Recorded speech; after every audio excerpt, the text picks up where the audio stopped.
उजाले उनकी यादों की।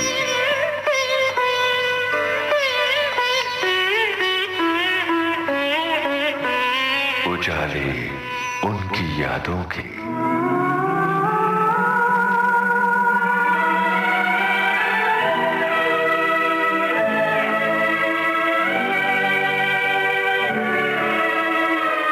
उजाले उनकी यादों के मनीषा जैन द्वारा प्रस्तुत इस कार्यक्रम में आज सुनिए सुप्रसिद्ध फिल्म अभिनेता ऋषि कपूर से कमल शर्मा की बातचीत का तीसरा और अंतिम भाग। ऋषि जी, गानों की रिकॉर्डिंग में आप मौजूद रहे हैं?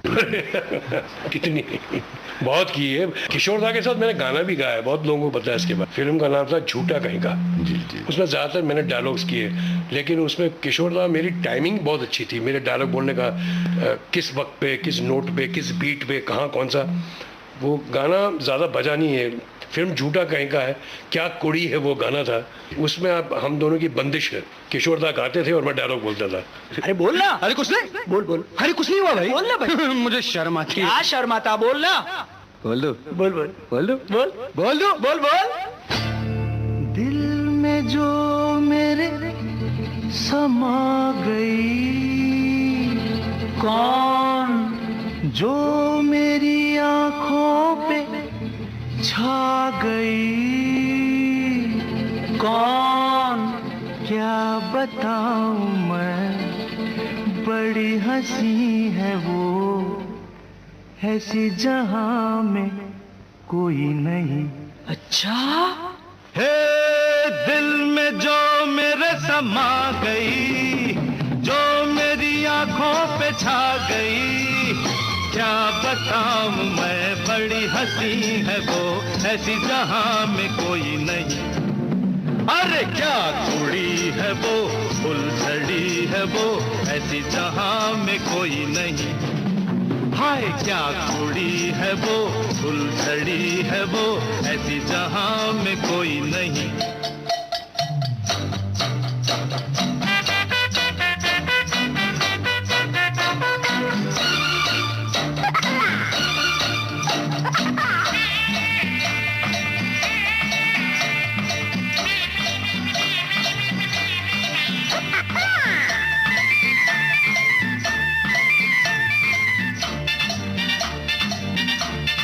हाय हाय, एक बात बताऊं दोस्त? बता बता, जल्दी बता। एक बार वो मुझे मिलने आई। अच्छा? मैंने प्यार से उसका हाथ पकड़ लिया। फिर क्या हुआ? उसने मुझे देखा, मैंने उसे देखा, मैंने उसकी आंखों में आंखें डाल दी, बस दोनों देखते रह गए। अरे आंखें उसकी मैं के पैमाने दो, मिलते ही मैं कहूँ डूब जाने दो। आंखें उसकी मैं के पैमाने दो, मिलते ही मैं कहूँ डूब जाने दो। अरे यार, बात आगे बढ़ी के नहीं? अरे बातों में बात जो बढ़ गई, आंखों से पी तो मुझे चढ़ गई।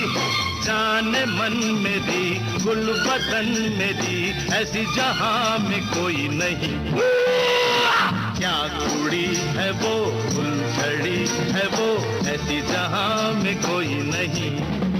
अरे क्या कुड़ी है वो, फुलझड़ी है वो, ऐसी जहां में कोई नहीं।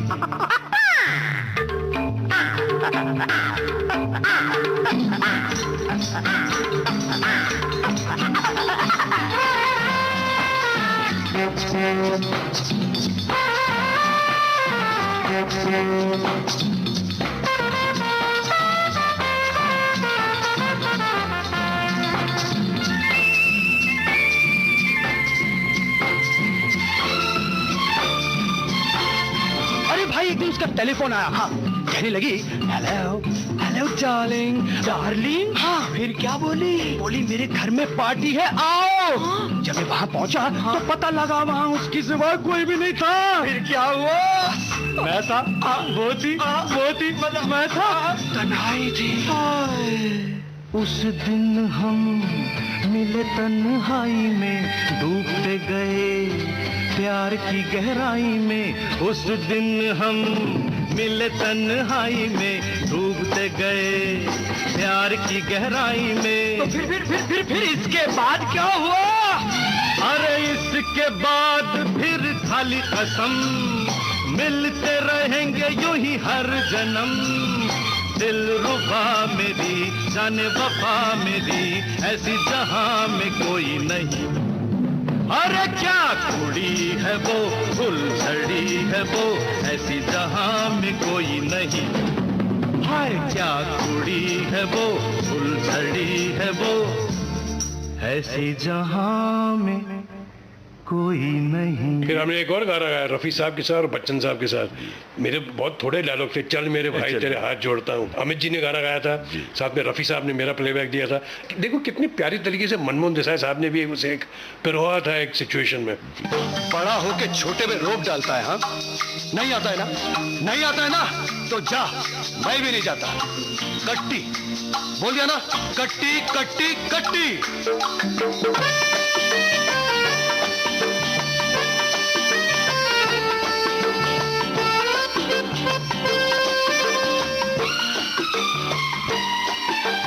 तू जाने मन है, जाने जिगर है,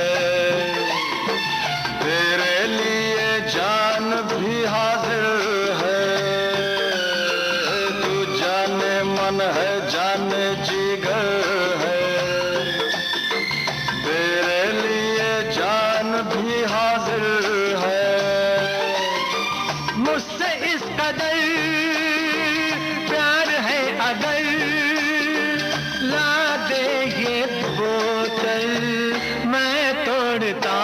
नहीं, चल मेरे भाई, हाँ अरे चल मेरे भाई, तेरे हाथ जोड़ता हूँ, हाथ जोड़ता हूँ, तेरे पाँव पड़ता हूँ। चल मेरे भाई, नहीं आता हूँ। अरे चल मेरे भाई, हाँ चल मेरे भाई, आगे ना लाइन पे, चल चल मेरे भाई। मुझे मेरे दो फेवरेट जो डायरेक्टर्स राज कपूर साहब के बाद जो हैं, जो कि कमाल का गाना पिक्चराइज करते थे, जिनको बहुत तमीज़ थी, समझ थी, गाना सुपरहिट बनाते वो थे मनमोहन देसाई साहब और नासिर हुसैन साहब। ये दो तो कमाल के लोग थे जिन्होंने मेरे साथ मैंने काम किया है। वैसे और भी बहुत लोग हैं जिन्होंने बहुत बेहतरीन गाने बनाए, बहुत अच्छे गाने पेश किए, लेकिन बदकिस्मत से मैंने उनके साथ काम नहीं किया।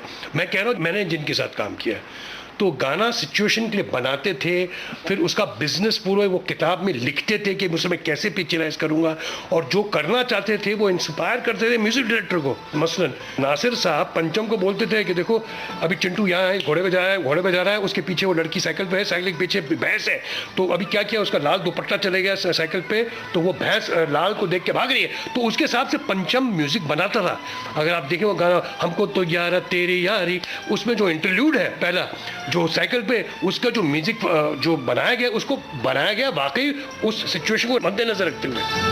हमको तो यारा तेरी यारी जान से प्यारी, तू चाहे तोड़ दे, तुझको दीवाना कैसे छोड़ दे, कैसे छोड़ दे।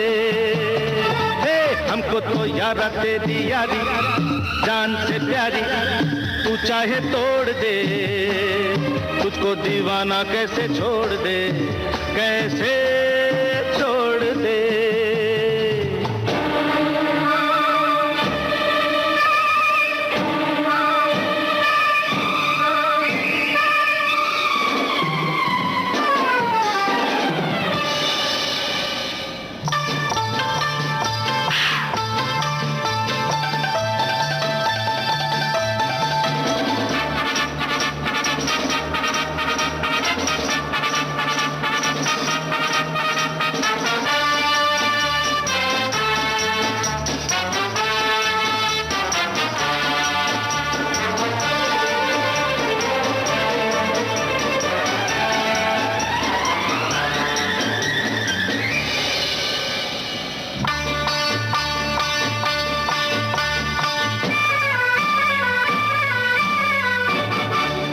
हीरे मोती आजा मेरे दिल में आ, तू है दौलत मेरी आ मेरी मंजिल में आ, ऐ मेरी तमन्ना तू कहीं न जा, हाय रे हाय कहीं न जा।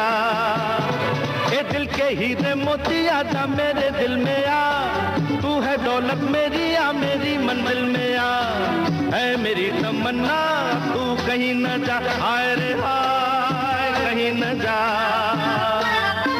हमको तो यारा तेरी यारी जान से प्यारी, तू चाहे तोड़ दे, तुझको दीवाना कैसे छोड़ दे, कैसे छोड़ दे। जैसे कि मनमोहन देसाई साहब भी पर्दा है पर्दा, या गाना हुआ चल मेरे भाई तेरे हाथ जोड़ता हूँ, तैयब अली प्यार का दुश्मन, इतने गाने उनके साथ, वो सब एक्चुअली ये बिजनेस अपना डालते थे गाने में, उसको इंटरेस्टिंग बनाने के लिए। जैसे गाने मैंने किए हैं जी, म्यूजिक डायरेक्टर ने काम किया है, लेकिन बहुत पीछे जो पर्दे के पीछे होते हैं, कैमरा के पीछे, उनको कभी इंपॉर्टेंस नहीं मिलती।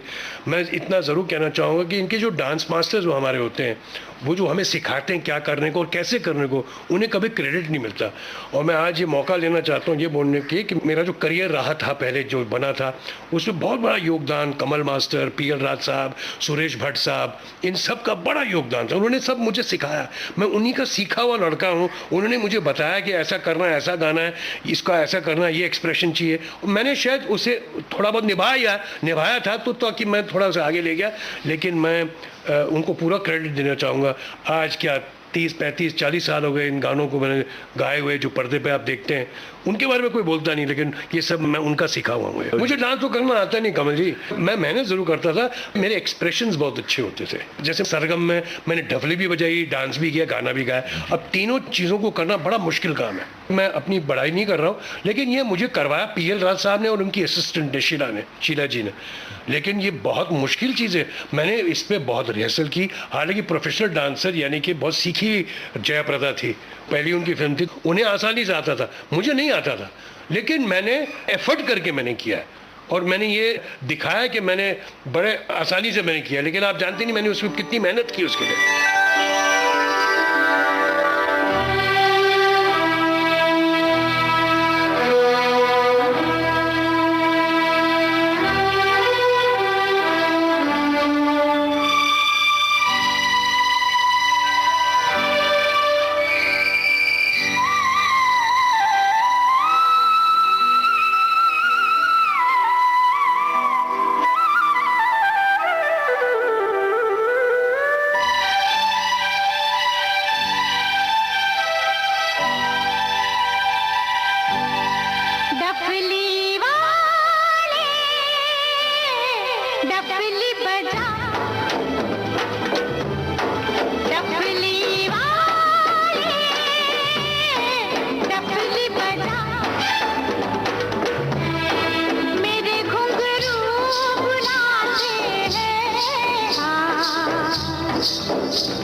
छम से मेरी डम डम से क्या रंग जाने लगा है।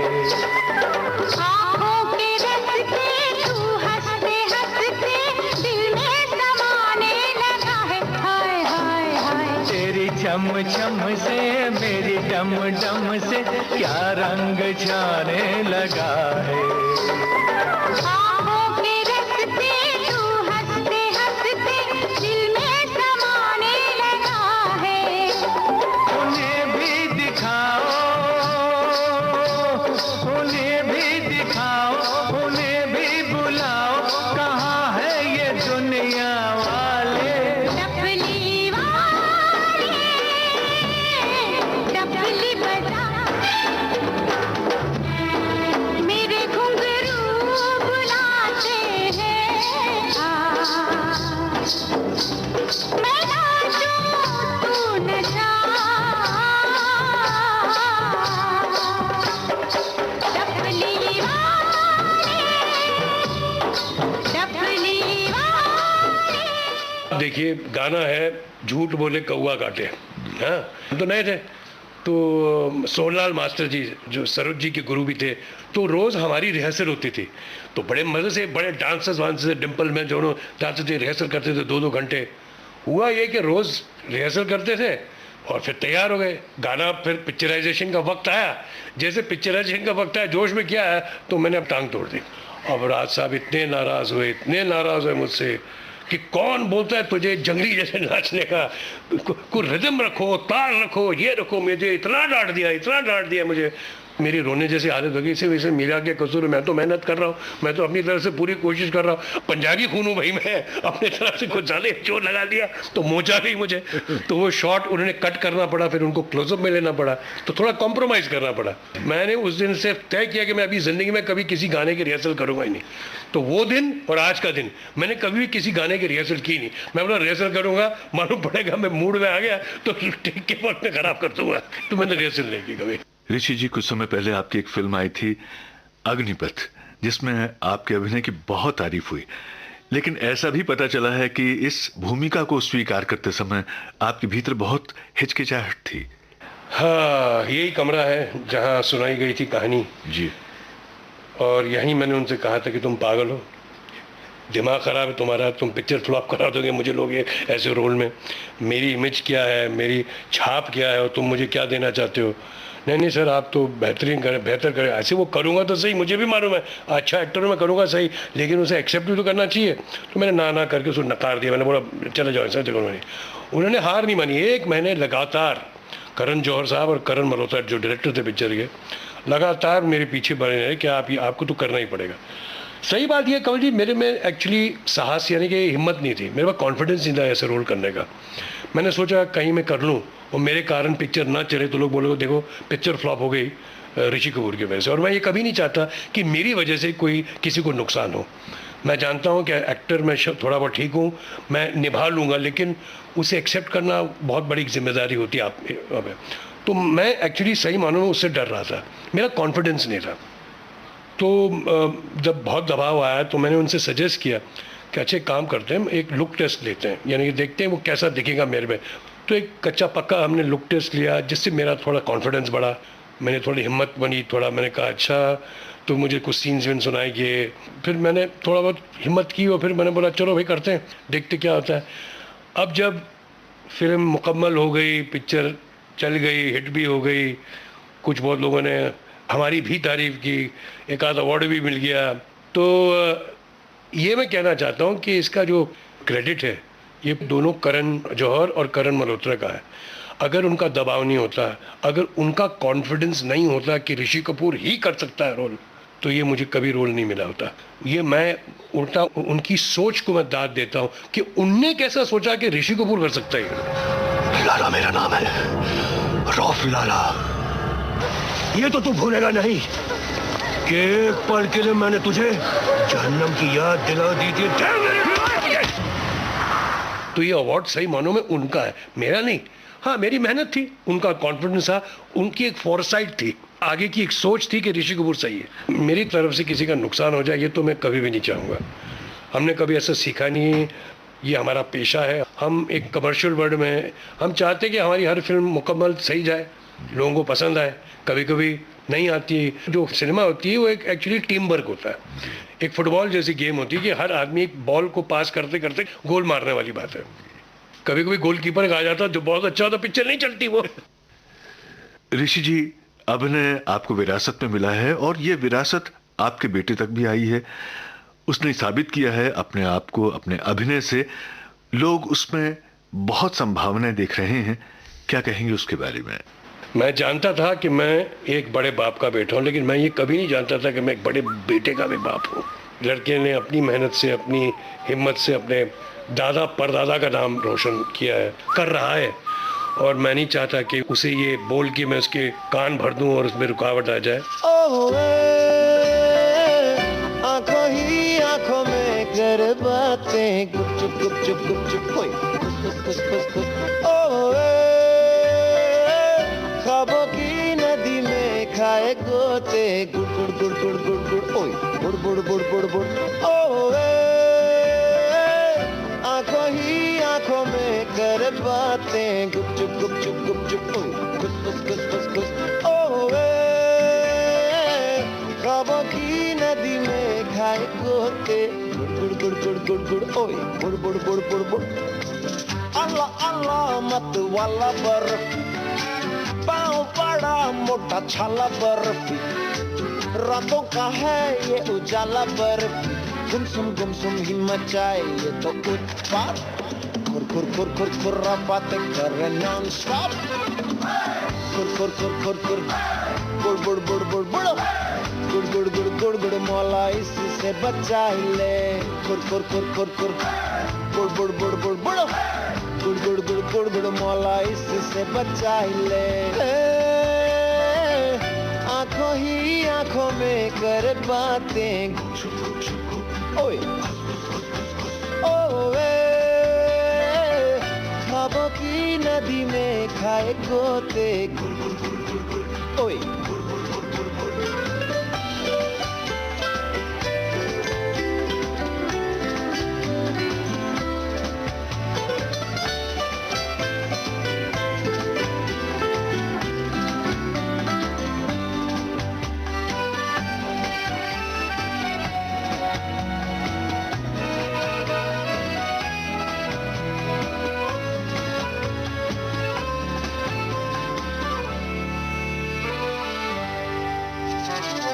कभी न रुकता रे कभी न थमता रे गम जो दिखा उसे खुशियों की ठोकर मारे पलकों की हारमोनिया नैनों की गारे सारे धड़कन की रिदम पे ये गाता जाए गाने प्यारे भोला न समझो ये चालू खिलाड़ी है बड़ा बड़ा सूरज ये बुझा देगा मारेगा भूख ऐसी चौक तलैया पीपल छैया हर कुछ की ऐसी तैसी आंखों ही आंखों में कर बातें ओए ख्वाबों की नदी में खाए गोते ओए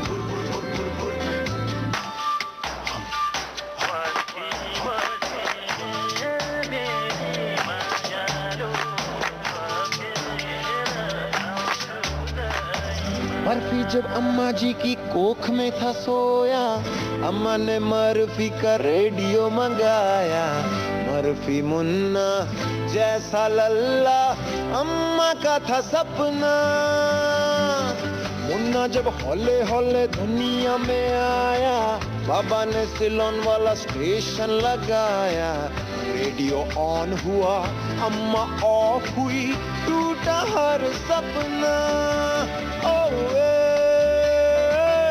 मुन्ना म्यूट ही आंसू बहाए हाय ओए मुन्ना झुनझुना सुन भी न पाए झुन झुन झुन झुन झुन होय झुन झुन झुन झुन झुन अल्लाह अल्लाह मत वाला बर्फी पाँव बड़ा मोटा छाला बर्फी रातों का है ये उजाला बर्फी गुमसुम ही मचाए ये तो उत्पात खुर खुर खुर खुर खुर्रा बातें करे नॉन स्टॉप खुर खुर खुर खुर खुर बुड़ बुड़ बुड़ बुड़ बुड़ गुड़ गुड़ गुड़ गुड़ गुड़ मौला इससे बचा ही ले खुर खुर खुर खुर खुर बुड़ बुड़ बुड़ बुड़ बुड़ गुड़ गुड़ गुड़ गुड़ गुड़ मौला इससे बचा ही ले आंखों ही आंखों में कर बातें गुपचुप ओए ओए ख्वाबों की नदी में खाए गोते गुड़ गुड़ गुड़ गुड़ गुड़ ओए गुड़ गुड़ गुड़ गुड़ गुड़ एक किस्सा दादाजी ने सुनाया था जोकर के लिए मुझे नेशनल अवार्ड मिला था तो मैं तो बच्चा था 70 में 18 साल का था तो अवार्ड मिला तो मैं पापा के पास गया पापा को मैंने दे दिया अवार्ड तो बोला तुम जाओ दादा के पाँव में रख दो तो मैं गया दादाजी को मिलने दादाजी ने बहुत प्यार किया मैंने वो बोला मैंने जीता है और मैंने उनके पाँव में रख दिया दादाजी वहाँ फूट फूट के रोने लगे वहाँ मुझे उस वक्त उस सेंटेंस की गहराई का मतलब मुझे समझ नहीं आया था जो मुझे बाद में समझ में आया तो उन्होंने सिर्फ मुझे चूमा माथे पर कहा कि राज कपूर ने मेरा कर्जा उतार दिया तो मैंने दादाजी से बोला दादाजी आप खुश हैं इसे खुश तो ऐसा है बेटा कि एक रोड साइड पे एक छोटा फनकार आदमी था ढोलक बजा रहा था और उसका छोटा बच्चा 2 साल का, वो उसे बांस पे चढ़ाने पे तैयारी कर रहा था, और उसे वो बांस के ऊपर वो जो ऐसे बैलेंस करते ना, वो करने वाला था। तो उसे वो जब कर रहा था, बैंड बज रहा था, तो बच्चा उसे पूछता, "ए बापू कैसी रही, कैसी रही?" तो बाप बोलता है, "बस अभी थोड़ी भी कुछ अब भी कसर रही।" अगर आप पहले से कह रहे हो कि कैसी रही, तू भाई कमाल है, तू तो ऊंचा बन गया, तू तो माउंट एवरेस्ट चढ़ गया, तो उसके बाद तो उसका नीचे ही आना है ना ज़िंदगी में। अब जब तक आप नहीं बोलोगे थोड़ी कसर रही, तो वो कसर रही मतलब कि मुझे और मेहनत करनी है, और मेहनत करनी है। तो ये मुझे सबक दादाजी ने मुझे दिया था। आज वो भी सबक मैं रणवीर कभी पूछता नहीं मुझे कि पापा आपको कैसा लगा, और मैं भी कभी उसको बोलता नहीं कि अच्छा लगा। मैं ठीक है करो, और अच्छा करो, तुम इससे भी ज़्यादा कर सकते हो। तो आई गेस वही वाली बात है कि जब आपको कह देगा कि आप सुप्रीम हो गए हो, आप पहुंच गए हो, तो आपकी जो एक अर्ज, आप में जो एक बर्निंग डिज़ायर जो होता है, आप में एक जो एक आग जो होती है एक प्राप्त करने की, वो सब खत्म हो जाती है। उसकी जो माँ है वो खुद आपकी जीवन संगिनी नीतू जी, वो भी बचपन से अभिनय करते आई हैं, वो खुद अपने आप में एक स्कूल हैं। जी। तो उनकी क्या प्रतिक्रिया थी, क्या रिएक्शन था बेटे की कामयाबी को लेकर के? देखिए, जाहिर है कि हम दोनों बहुत खुश हैं। जाहिर है कि हमें जहाँ जाते हैं, मैसेजेस, फ़ोन, लोग मिलते हैं तो यही कहते हैं, हमें बड़ी खुशी होती है, हमें छाती बड़ी फूलती है कि भाई बच्चा सही कर रहा है, दादा परदादा का नाम रोशन कर रहा है। अच्छी बात है। अभी तो बहुत लंबा रास्ता है, अभी तो उसने शुरू किया है। मैंने हर दफ़ा रणवीर से हर दफ़ा ये कहा है कि never let success go to your head and never let failure go to your heart.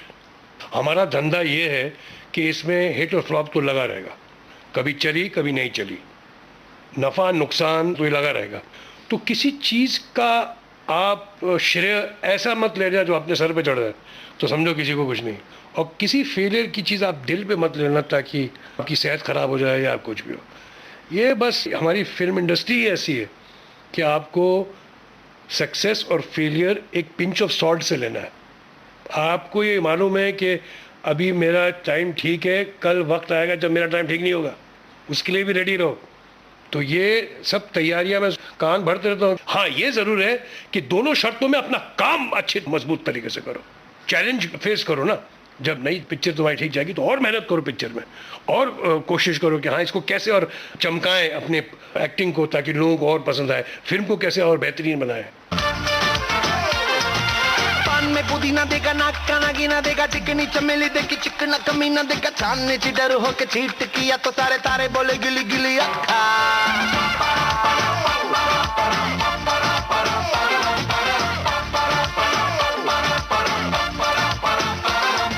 मेरी बात तेरी बात ज्यादा बातें बुरी बात, थाली में कटोरा लेके आलू भात मूड़ी भात, मेरे भी जगी थी ने रिपीट किया तो साला मैंने तेरे मुंह पे मारा मुक्का।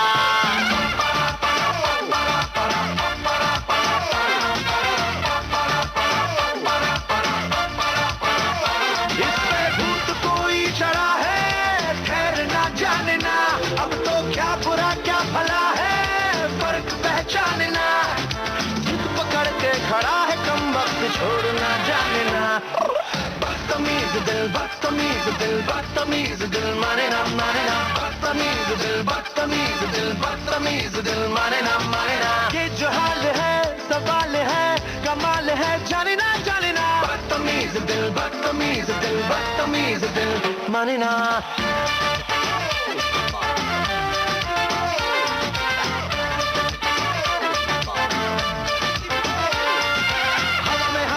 ढिमका वाला ना देखा, धीम का सिंगा लगा के शेर का गुरा ना देखा, पूरी दुनिया का गोल गोल चक्कर लेके मैंने दुनिया को मारा धक्का।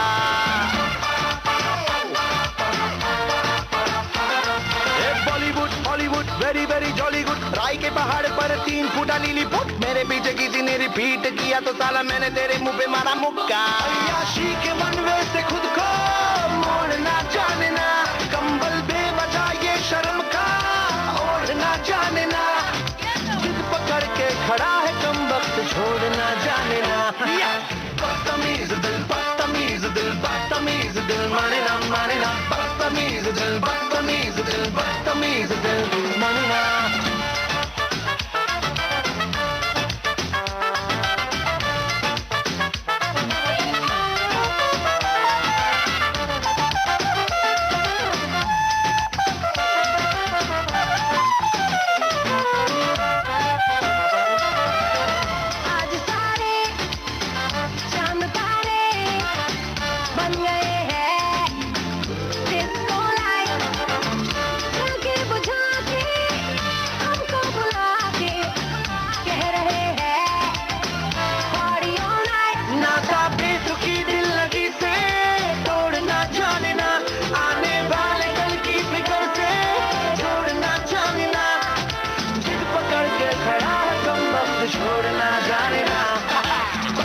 बदतमीज दिल बदतमीज दिल बदतमीज दिल माने ना बदतमीज दिल बदतमीज दिल बदतमीज दिल माने ना ये जो हाल है सवाल है कमाल है जाने ना बदतमीज दिल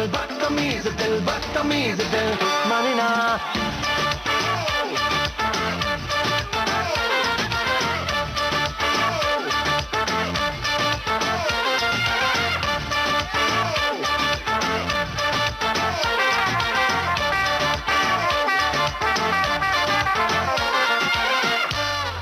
ऋषि जी, आपकी जीवन संगिनी नीतू जी भी बहुत नामी फिल्म अभिनेत्री रही हैं।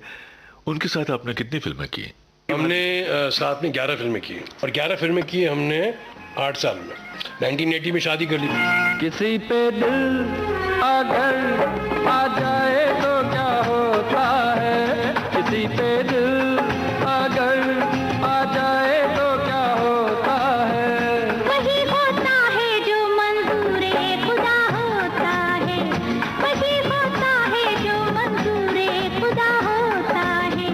कोई दिल पे अगर छा जाए तो क्या होता है, कोई दिल पे अगर छा जाए तो क्या होता है, वही होता है जो मंजूरे खुदा होता है, वही होता है जो मंजूरे खुदा होता है। 1980 जनवरी में शादी कर ली। उसके बाद नीतू जी ने इंडस्ट्री छोड़ दी, तो वो 7 साल में हमने 11 फिल्में की और ज़्यादातर पिक्चरें चली हुई हैं।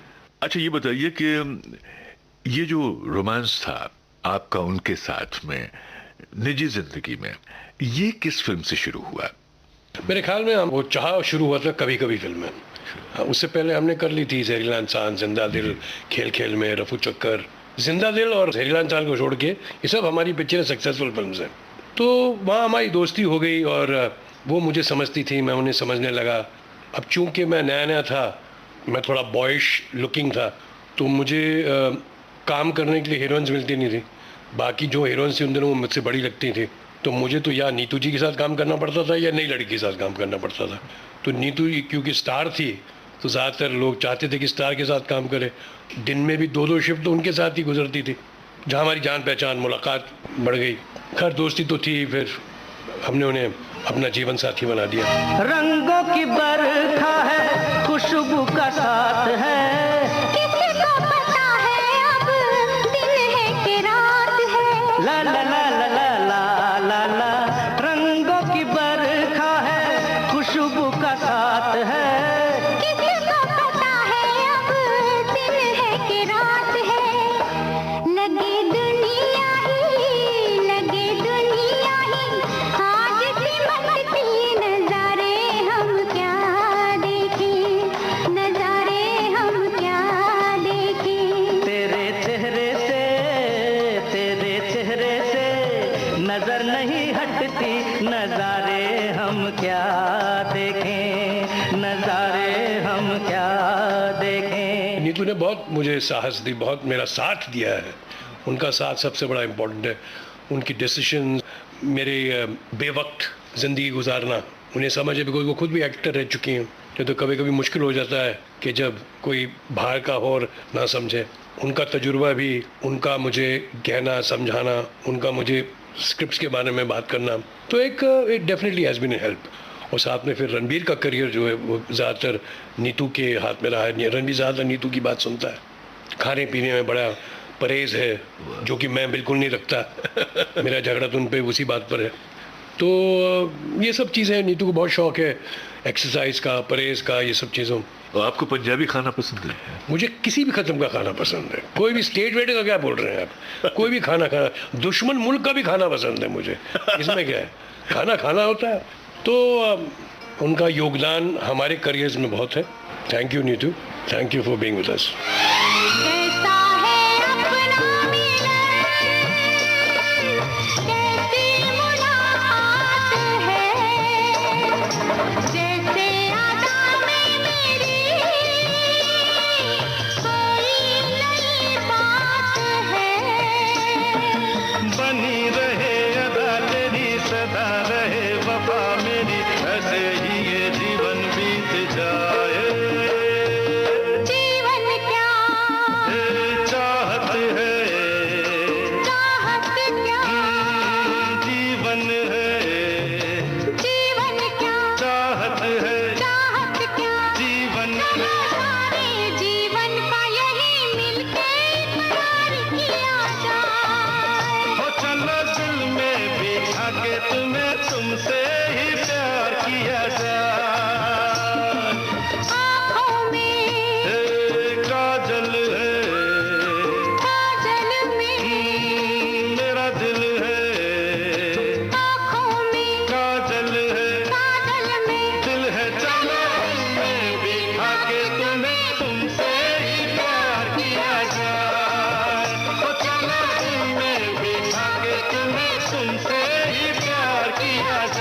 ऋषि जी, हमारे साथ में आज भी कुछ आवाज़ें हैं जिनको हम सुनते हैं। रफ़ी साहब की बात करें, किशोर दा की बात करें, और इन्होंने तो आपके लिए गाने भी गाए हैं, आपके लिए अरे बड़े गाने गाए। रफ़ी साहब से कोई मुलाकात याद है आपकी? अरे ऑफ कोर्स, कैसे नहीं याद। मुझे बचपन की तो याद एक आध बार है, लेकिन मुझे पता नहीं कौन सी फिल्म की रिकॉर्डिंग थी। अगर मैं गलत ना हुआ तो शायद लैला मजनू नहीं, कोई और पिक्चर की रिकॉर्डिंग थी। मैं गया था और कैबिन में मैंने देखा रफ़ी साहब गा रहे हैं, तो मैंने ऐसे छुप के देख रहा था, तो रफ़ी साहब की आंख मेरी तरफ चली गई। तो उन्होंने मुझे रजिस्टर किया, उन्होंने अपना गाना ख़त्म किया और मुझे सिग्नल किया, इधर आओ। तो मैं गया वहाँ, प्यार से पंजाबी में बात करते थे रफ़ी साहब। यार लाले, तू बड़ा चंगा गांदा है, तू तो लग रहा है तू मेरी आवाज़ में बड़ी कमाल तरह से तू पेश कर रहा है, ऐसा कुछ कहा। मेरे पाँव तले ज़मीन खिसक गई कि मोहम्मद रफ़ी साहब से आपको ये कॉम्प्लीमेंट मिल रहा है। जैसे तू तो कमाल गाया तूने यार, वो पिक्चर में मेरी आवाज़ तेरे पे बड़ी सूट कर दी है। अमर अकबर आंतरी की बात कर रहे थे, हम किसी से कम नहीं। देखो एक वक्त आ गया था, मैंने रफ़ी साहब के साथ मेरा प्लेबैक काफ़ी पिक्चरों में, कातिलों के कातिल, नसीब में भी था, और लैला मजनू एंड दीदार यार, कर्ज, कैसे भूल सकते हैं कर्ज, बहुत सी फिल्में हैं। पूरी सरगम पिक्चर, हर पिक्चर में रफ़ी साहब का एक, मेरी किस्मत अच्छी थी कि रफ़ी साहब ने मुझे अपनी वॉइस लेंड की थी। बड़ा दुख हुआ उनके इंतकाल में। 1980 में मेरी नई शादी हुई थी और जुलाई में वो चल बसे। वो बहुत बड़ा लॉस था, बहुत बड़ा लॉस। सिनेमा को बड़ा लॉस, सिनेमा म्यूज़िक को बड़ा लॉस। बतौर मनमोहन देसाई साहब कहते थे कि खुदा की अगर कोई आवाज़ है तो वो मोहम्मद रफ़ी और कोई नहीं। असली मानों में मोहम्मद रफ़ी खुदा की आवाज़ है, ऐसे कहते थे वो। तारीफ तेरी निकली है दिल से, आई है लब पे बन के कवाली, शिरडी वाले साईं बाबा आया है तेरे दर पे सवाली।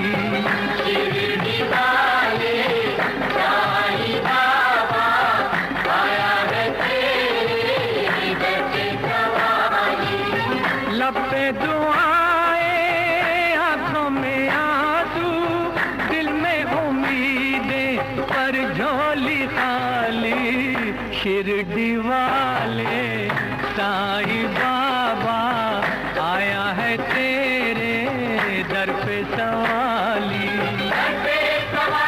आया है दर पे सवाली बाबा, शिरडी वाले साईं बाबा आया है तेरे दर पे सवाली। किशोर दा के बारे में उनका चुलबुल बना, उनका एक मस्ती भरी हरकत, एक्चुअली बहुत सिंपल हार्टेड थे, बड़े प्यारे आदमी थे, प्यार भी बहुत करते थे। पंचम की सिटिंग रूम में भी आते थे, तो कभी मस्ती में बोलते, अरे चिट्टू कैसा है तू, कैसा है तू, कैसा है तू, अरे मैंने कहा इनके और मेरे बीच में को 20-25 साल की उम्र का है और बात कैसे कर रहे हैं। तो वो आप बड़ी पति पटांग बातें भी करते थे, लेकिन जब काम आता था तो क्या सीरियस गाना हो या कोई मस्ती वाला गाना हो, उसे आप बीट ही नहीं कर सकते। उनकी प्लेबैक सिंगिंग, मैंने लास्ट बहुत अच्छा गाना गाया था, वो तो सागर का गाना था, सागर जैसी आंखों वाली, ये तो बता तेरा नाम है क्या। हो चेहरा है या चांद खिला है, जुल्फ घनेरी शाम है क्या, सागर जैसी आंखों वाली, ये तो बता तेरा नाम है क्या।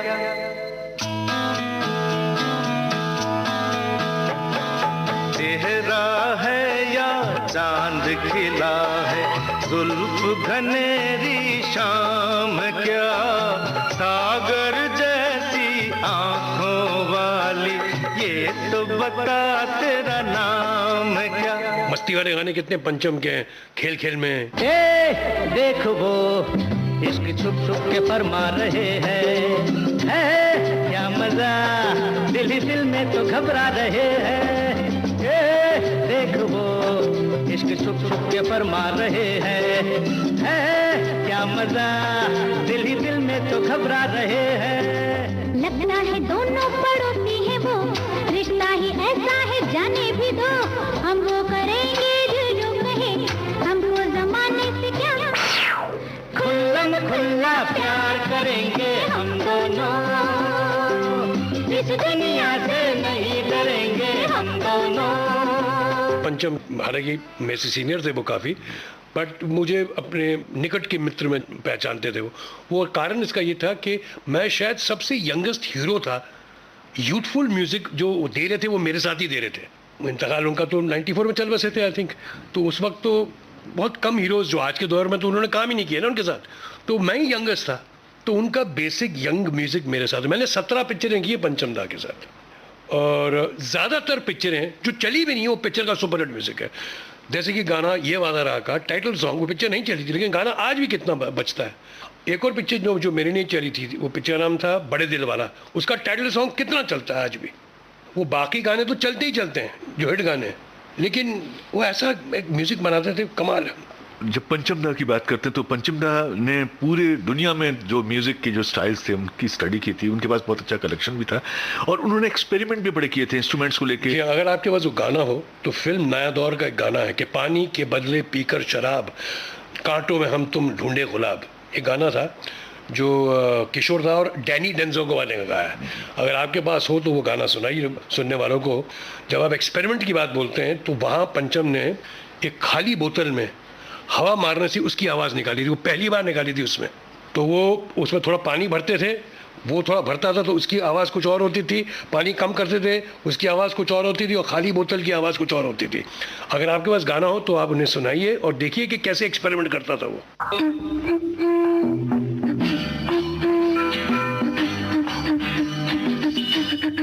करना है क्या अब अरमानों को, फुटपाथ के इन मेहमानों को, करना है क्या अब अरमानों को, फुटपाथ के इन मेहमानों को, समझाओ ना कुछ दीवानों को, समझाओ ना कुछ दीवानों को। मैं होश में हूँ दीवाना मुझे, मैं होश में हूँ दीवाना मुझे, होने तो दो, होने तो दो। अब एक्सपेरिमेंट की बात करते हैं। गाना नासिर हुसैन साहब की पिक्चर में था, हम किसी से कम नहीं में। उन्होंने 4 सुपर हिट गाने एक गाने में बनाया था, जो कंपटीशन का गाना था, चांद मेरा दिल फिर दिल, पता नहीं बहुत से गाने थे मुझे याद नहीं अभी। वो 4 गानों को साथ में जोड़ना, एक तो म्यूज़िक डायरेक्टर क्यों 4 गाने को एक गाने में देगा एक प्रोड्यूसर को, वो 4 गाने बेच सकता था किसी और को। लेकिन देखिए उनका बड़प्पन, नासिर साहब के सिचुएशन पर उन्होंने 4 सुपर हिट गानों के मुखड़े बनाए, फिर उनका गाना बनाया डांसिंग सॉन्ग। ये भी तो एक एक्सपेरिमेंट था। सुरेश भट्ट साहब ने पिक्चराइज किया था नासिर साहब की पिक्चर हम किसी से कम नहीं थी। मेरे जो कुलीग थे तारिक साहब थे, काजल किरण थी हीरोइन और मैं था, और वो 4 गाने थे, तो वो भी अपनी तरह का एक एक्सपेरिमेंट था।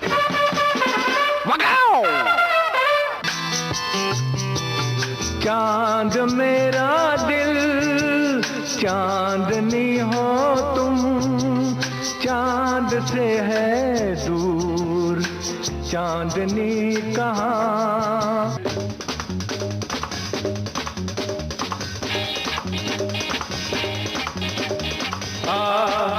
दिल क्या महफिल है तेरे कदमों में, आ दिल क्या महफिल है तेरे।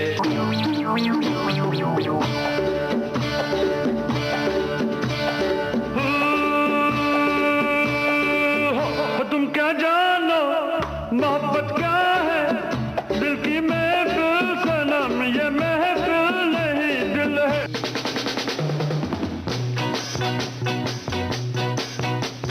मिल गया हमको साथी, मिल गया हमसे घर कोई जल गया, जलने दे, जलने दे। जब आपने नासिर साहब की फिल्म की बात की है तो नासिर साहब के बारे में भी हम और जानना चाहेंगे, उनकी शख्सियत के बारे में कि बड़े कामयाब फिल्म डायरेक्टर हैं। कामयाब तो एक दूसरी तरफ है ना, जब म्यूज़िक का जो नॉलेज, म्यूज़िक की एक जो पहचान, उनको एक चीज़ बड़ी कमाल कीजिए नासिर साहब को, उनको गाना इमीडिएटली पता लगता है कि गाना इनका हिट है, उनको मालूम होता है कि ये चलने वाला गाना है। एक तो मजरू अंकल लिखते थे, मजरू सुल्तानपुरी साहब, नासिर साहब भी राइटर थे, और उन्हें चुलबुले गाने और कुछ अंदाजी गाने बड़े पसंद थे। आप उनका देखिए हर गाने में कोई उनका अंदाज ज़रूर होता है, तो और उसको बंदिश में बांधना और उसकी मेलोडी बनाना और वहाँ नासिर साहब पहचान जाते थे कि हाँ ये चलने वाला है। फिर नासिर साहब उस गाने पे पूरा जैसे ऑपरेशन नहीं करते हैं, उस पर काम करते थे कि मैं इस गाने को कैसे पिक्चराइज करूँगा, इसमें मैं अपना हीरो क्या करेगा, हीरोइन क्या करेगी, जो सिचुएशन के हिसाब से, फिर वो कपड़े क्या पहनेगा, वो मेरा बिजनेस क्या होगा, क्योंकि अगर 5 मिनट का गाना है तो मैं 5 मिनट कैसे समा बांध के रखूँ ऑडियंस के लिए, वो क्या इंटरेस्टिंग चीज़ें होंगी म्यूज़िक इंटरल्यूड में, वो म्यूज़िक इंटरल्यूड में वो इंस्ट्रूमेंट्स कौन से होंगे, वो क्या बजेगा, क्या बिजनेस होगा। जैसे कि मेरा एक और गाना है हम किसी से कम नहीं में, मैं वो लड़की को कोशिश में गुमराह करने की, और वो लड़की थोड़ी शराब पी के ज़रा बहक गई है, तो वो किसी स्कूल के पीटी फंक्शन में घुस जाती है और वहाँ पीटी चल रहा है कुछ 500 से 600 बच्चों का, तो वो टेबल पर चढ़ के जो सीटी मार के एक्सरसाइज नहीं होती, वो सीटी मारते 1 2 3 4, तो लड़की वो बेताला सीटी मार के उसके पूरी एक्सरसाइज उल्टा सीधा कर देती है। तो देखिए इसको उन्होंने बैठाया गाने में, मीटर पे सीटी बजती थी, वो सीप हूँ, तो पूरे बच्चे लोग कंफ्यूज होते थे, तो सब लोग अपने डांस में शुरू हो जाते थे।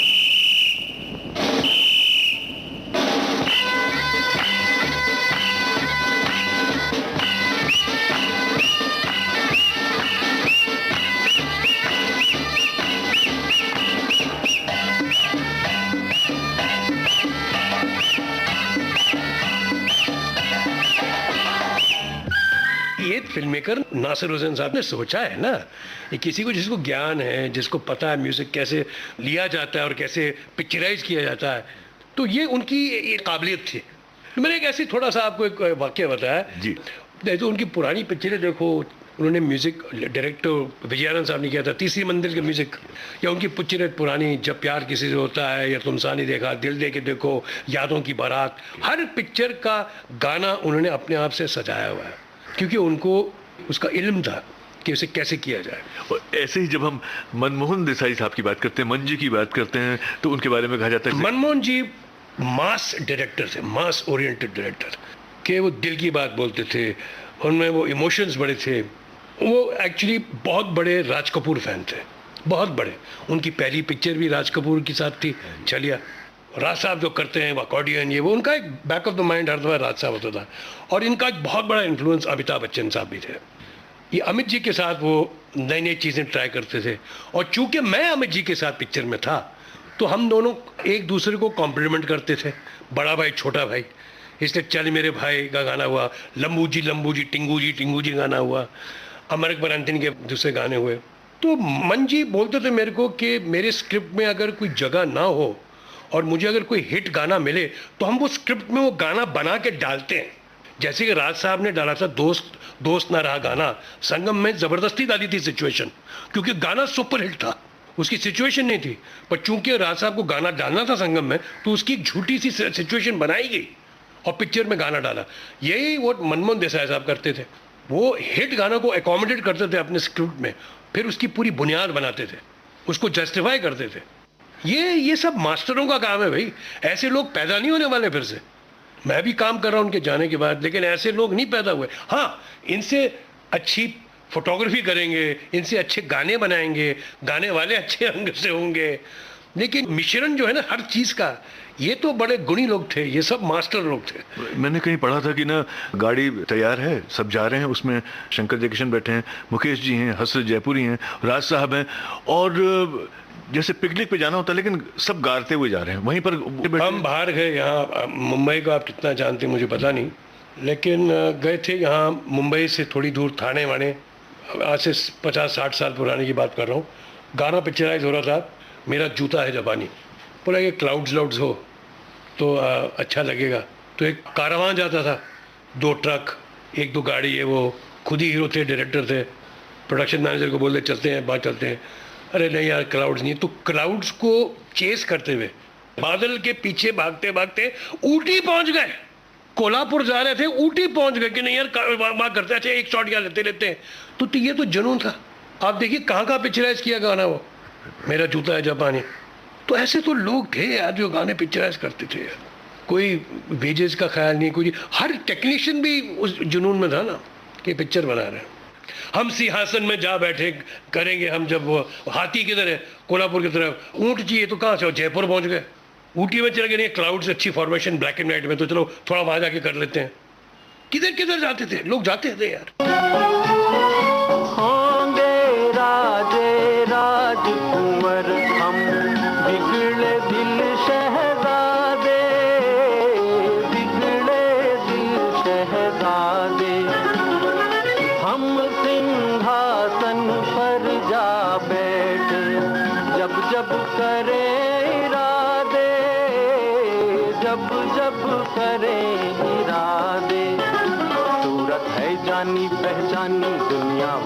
को हैरानी, सर पे लाल टोपी रूसी फिर भी दिल है हिंदुस्तानी, मेरा जूता है जापानी ये पतलून इंग्लिस्तानी, सर पे लाल टोपी रूसी फिर भी दिल है हिंदुस्तानी, मेरा जूता है जापानी।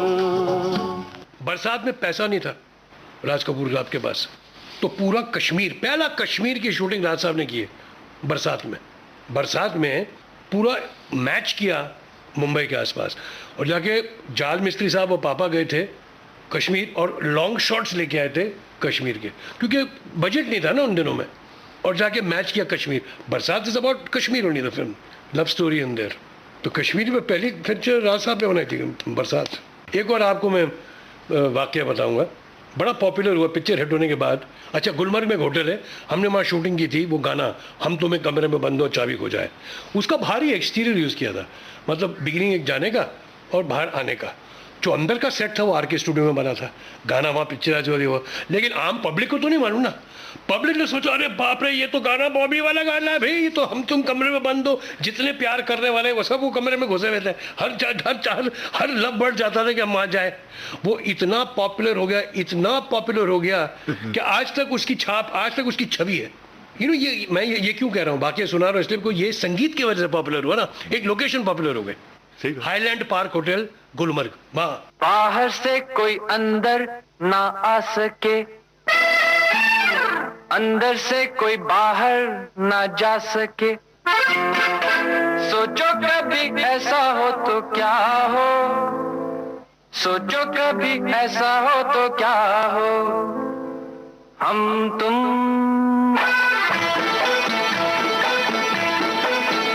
एक कमरे में बंद हो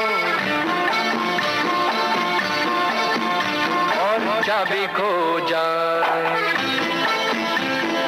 हम तुम एक कमरे में बंद हो और चाबी खो जाए।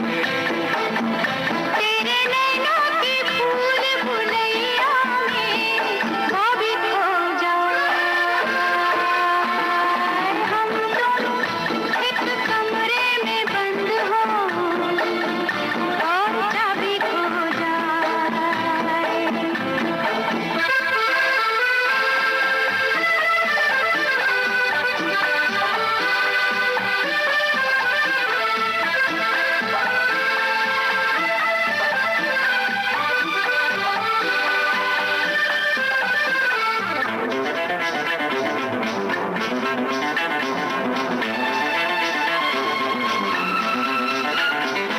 आगे हो घनघोर अंधेरा, बाबा मुझे डर लगता है। पीछे कोई डाकू लुटेरा, क्यों डर रहे हो? आगे हो घनघोर अंधेरा, पीछे कोई डाकू लुटेरा, ऊपर भी जाना हो मुश्किल, नीचे भी आना हो मुश्किल, सोचो कभी ऐसा हो तो क्या हो, सोचो कभी ऐसा हो तो क्या हो, हम तुम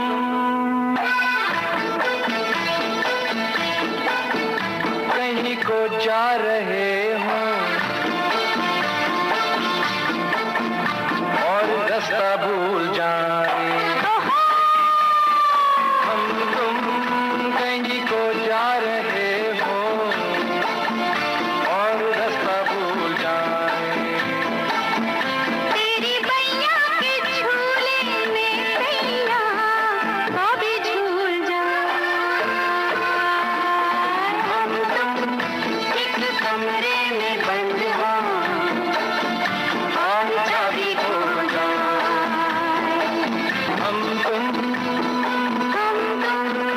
एक कमरे में बंद हो कमरे में बंद हो और चाबी खो जाए, और चाबी खो जाए, और चाबी खो जाए, और चाबी खो जाए। खो जाए। ऋषि जी, आपने समय की चाबी से स्मृतियों के जाने कितने ताले खोल दिए और हमारे सामने खजाना उड़ेल दिया स्मृतियों का। इन स्मृतियों में आप थे, आपका परिवार था, आपकी एक पूरी यात्रा अभिनय की कैसे वो तय हुई। आसमान में जाने कितने झरोखे बन गए और वहां जो सूरज चमक रहे हैं, आपके परिवार से जुड़े हुए कलाकारों के रूप में उनकी रोशनी, उनकी धूप, उनका उजाला हम तक पहुंचा, हमारे सुनने वालों तक पहुंचा। आपने विविध भारती से बात करने के लिए अपना बेशकीमती समय दिया, इसके लिए हम हृदय से आपके आभारी हैं। नमस्कार। बहुत बहुत धन्यवाद कमल जी, बहुत बहुत धन्यवाद श्रोताओं, जो आपने ये अपना कीमती समय मुझे दिया, मुझे सुनने का। कोई भूल चूक हो गई तो माफ़ करना, बड़ा छोटा समझ के। मैंने तो ऐसी वाक्य सुना है जो सडनली मेरे माइंड में आए, आपको अच्छे लगे हों या बुरे लगे हों, जैसे भी आप समझो, लेकिन जो कहा है मैंने सही कहा है। ओके जी। उजाले उनकी यादों के। आप सुन रहे थे सुप्रसिद्ध फिल्म अभिनेता ऋषि कपूर से कमल शर्मा की बातचीत पर आधारित कार्यक्रम का तीसरा और अंतिम भाग। तकनीकी सहयोग दिया दिलीप कुलकर्णी और विनायक रेणके ने। ध्वनि संपादन किया कमल शर्मा ने। विविध भारती की ओर से इस कार्यक्रम की प्रस्तुतकर्ता मनीषा जैन। उजाले उनकी यादों की।